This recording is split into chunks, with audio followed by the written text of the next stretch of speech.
जय अमृतधारा मित्रांनो, मी मोहन भोये आणि मी पेठ तालुक्यातील आंबी उखणीमाळ या गावामध्ये आलो आहे. तर मित्रांनो, अमृतधारा कंपनीचं हे जे प्रोडक्ट आहे अकाई ज्यूस बेरी म्हणून, तर मित्रांनो हे प्रोडक्ट 45 फळांच्या आतपासून बनलेलं आहे. याच्यात 45 फळांच्या बेरी आहेत.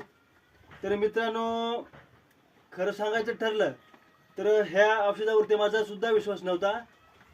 तर मी सर्वप्रथम हे औषध बघितलं आणि ते ऑर्डर केलं आणि त्याच्यानंतर मी ते यूज केलं.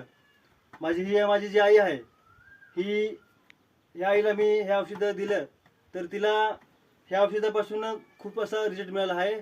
तिचं डोळ्यावर अंधार येणे, डोके दुखणे, हातपायला मुंग्या येणे आणि चक्कर येऊन खाली पडणे, तसेच तिच्या हातोपायाला पूर्ण सूज येणे, असे बरेचसे तिला प्रॉब्लेम होते.